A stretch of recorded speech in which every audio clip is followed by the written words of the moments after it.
So we're here today. We have Nick Rule, and you're the athletic director at William Penn, Yeah.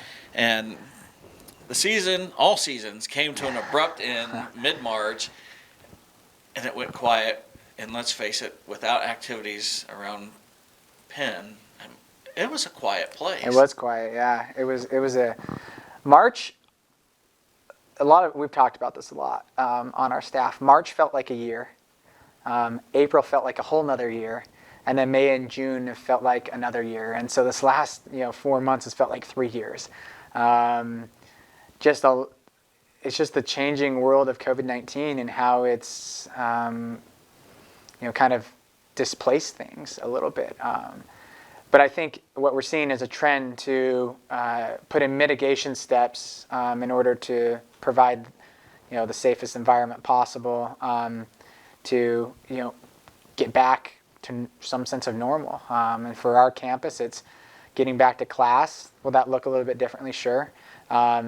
It's getting back to playing, competing in intercollegiate athletics. Will that look a little bit different? Sure.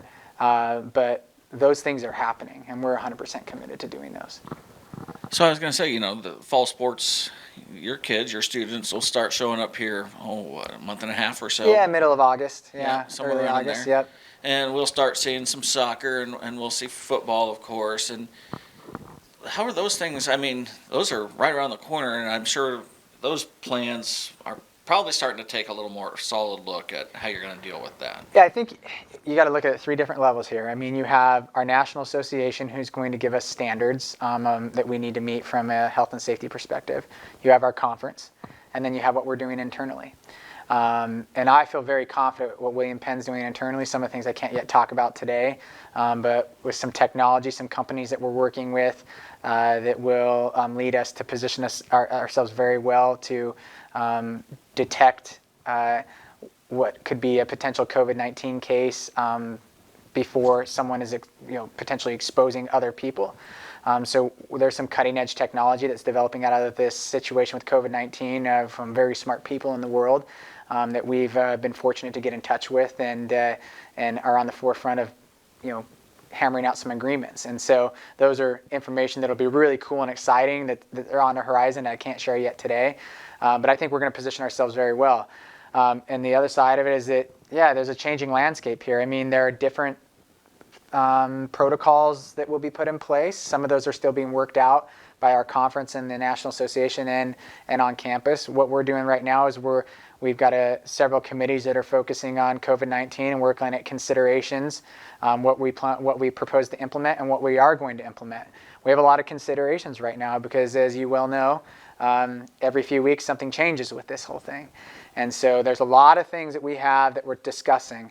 Masks. We're buying branded masks for all of our students and our faculty and our staff. Really cool branded masks through our BSN and BSN partnership. It's going to be, they're going to be nice, right? We're looking to do we mandate masks at games when we're indoors?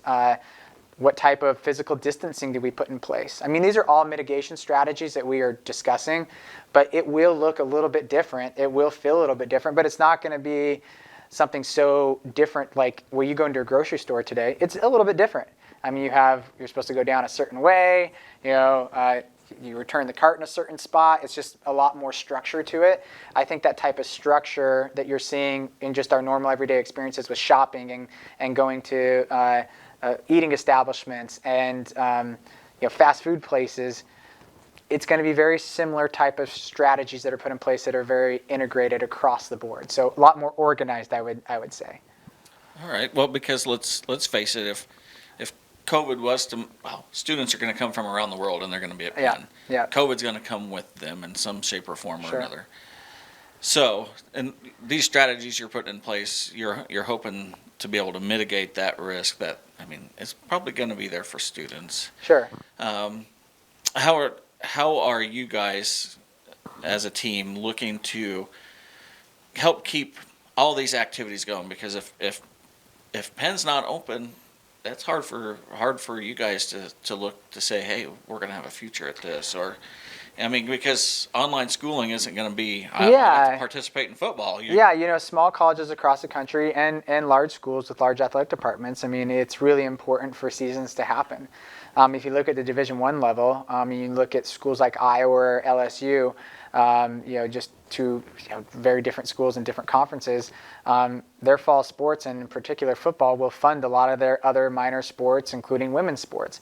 At the small college level, that's not necessarily the case. Football doesn't fund the rest of our sports, but it all is collectively, we're small colleges are based off of enrollment. And so us having those activities and those sports are very, very important just for all of us to continue to provide an education to students in a small school setting, which is research shows is very, very valuable for those that choose it.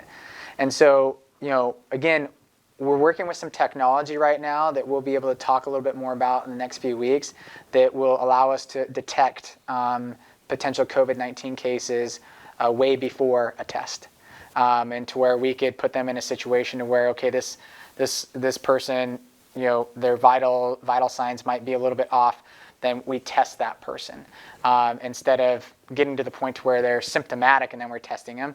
We might be able to figure out, and we feel confident we'll be able to figure out with some of the technology that we're working with that we can maybe figure out someone who's asymptomatic and get them in before.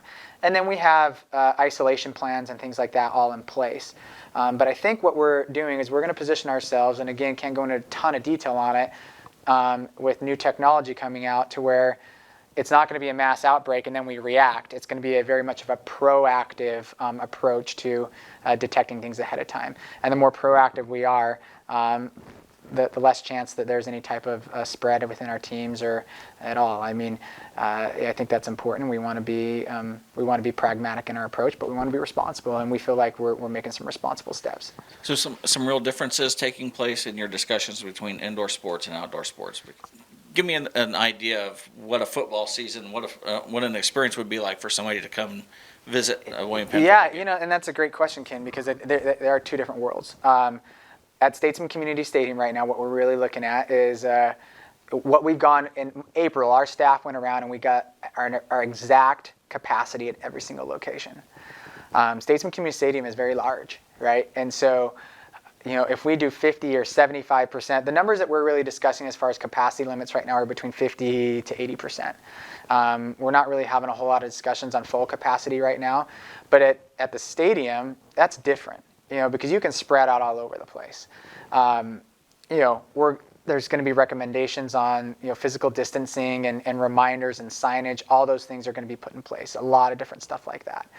As far as the 6-foot rule and all that, if you actually go ahead in the stadium and you take 6 feet from everyone, you'll only be able to fit 91 people in the stadium. Okay, so that's not possible. Okay, so we have to put in reasonable mitigation efforts, and so we're looking at that. But what at the stadium is going to be very different because it's outside, it's large, as in the Pack Center when we have women's volleyball this fall. That's going to be different. We may require everyone coming into those games. This is not decided yet, but we may require everyone coming into that game to wear a mask, where that wouldn't be a requirement outside. It would be a recommendation, but not a requirement. And so those are the differences that we're looking at. And then inside, it's just like, a lot of folks are saying you can't make a rule you can't enforce here. Well, we can't necessarily make a rule that you have to stay away from 6 feet from each other. That's really hard to enforce at any venue. So that's why a mask inside might be a little bit of an extra precaution being taken in addition to what our capacity limits are. But we have to find a middle ground here. I mean, you have a gold standard from the health professionals, and our sports medicine team is going to be like, okay, we have to eliminate all risk. And then you have the complete other side of it, which is really no standard. It's like, let's just go and live like we did a year ago. And we have to find the gray standard. And what is that area that we have to find that we're going to have to make some concessions on both sides in order to have, or maybe even a silver standard. But it's not going to be perfect. If perfect is we're going to eliminate all risk. Well, you can't eliminate all risk. We don't eliminate all risk during the flu season. If we were going to eliminate all risk during the flu season, then everyone would be mandated to get a flu shot, and that's not the case. And so we're working on mitigating that risk and providing reasonable steps and reasonable strategies that are going to mitigate some of that risk. I think the one thing that probably all athletes, coaches look back to and probably want to help avoid happening is what happened in March when basketball players were off to settle the national title in Yeah. something, or that was my last opportunity to run a track and field, or any of those sorts of sports. I think folks like you and coaches are trying to help mitigate that possibility Correct. from happening again. Yeah, I think one thing before COVID-19 that we all across education and college athletics and life in general, I mean, there was a lot of discussions in this county about mental health. That was one of the top discussions until COVID-19 hit. And we're not really talking about it right now. Well, for the health and well-being of people, but in regard to our student athletes, giving them these experiences is really, really important for their own mental health and for their life, right? You learn so much through college athletics. You learn so much through being a part of a team. We have to balance the mental health side of things and the virus and how this is like any other virus, the way it's spreading and things like that. It's obviously deadly. It's not very deadly to the population of our students. It's much more deadly to older folks, and we have to be good citizens to make sure that we're not, spreading that. But with that being said, getting back to playing and competing and going to class, getting a good education in a setting that that people want, that face-to-face education. We're going to have a mental health crisis on our hands if we don't really, really focus on this. And one thing that we continue to talk about and continue to discuss with our COVID-19 task force within our athletic department is facts over fear. Okay, let's look at facts. Okay, everyone can make decisions based on fear. We need to make decisions based off facts, and we need to be reasonable. We need to put in reasonable mitigation steps, and we need to do it in the right way. And we need to take all these considerations in: the health and well-being of everyone, right? The mental health and well-being of everyone, and we have to find some type of balance there. And that's something we're continuing to try to do. And that's why we're fully committed to provide the safest environment possible, but also compete for William Penn and our student athletes and be back on the field and have that sense of normalcy moving forward. Well, beyond installing a great education and a small town value that many students get when they come to Oskaloosa, having a healthy William Penn is also good for Oskaloosa because, let's face it, the college, the university, is a large economic engine for Oskaloosa.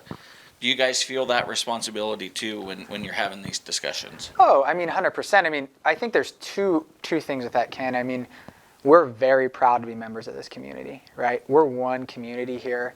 Our students come from all walks of life, and they feel valued in this community. And I think this is something within the last 15 years has really, really improved. Our community provides our students with a home, and our students provide our community with an enhanced perspective on the world. I feel like that is such a great partnership, that's not structured and formal. It's that informal partnership between our community and William Penn. And so that's really important. The other part to it is that there are some studies that independent organizations have done and away from William Penn that say is a minimum $50 million economic impact from our students being in this community. $50 million, that's a lot of money. They're eating at our restaurants. Our students are working at our businesses, buying product and living here for 9 months out of the year. That's a serious and substantial. The rental housing in this community, it's hard to find a rental. Well, there's a few reasons why that is that a lot of people are renting and a lot of them are students. There's that side to it, the financial part, that it's really important for us to get back for our community too. Just our athletic department, how much money that we spend in this community for meals and going to Pizza Den and all these different things.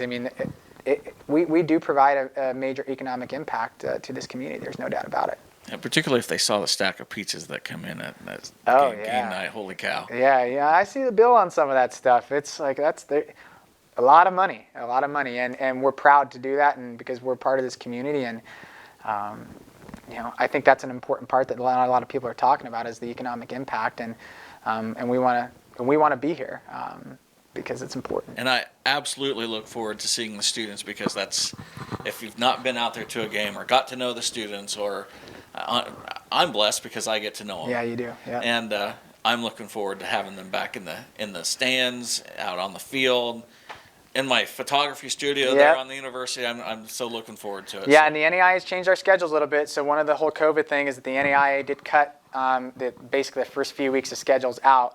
And so we used to be able to start on August 15th. Now volleyball is starting on September 5th.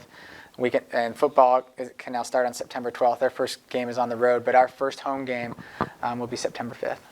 Okay, and that's volleyball. Volleyball, yeah. Women's volleyball. Yep. Can't forget the men's volleyball. They're two different seasons, two different seasons. Yep. So exciting stuff. And from just one more thing, from a our enrollment looks really good. Our students are really excited to come back. There are going to be some mitigation steps put in for all that, but a lot of schools are talking doom and gloom through COVID-19. We feel like we're very well positioned to navigate this situation at a pretty high level. So it'll be exciting. Well, I look to continue this conversation here in the near future. Yep. Thanks, Ken. Thanks, Nick. Yep.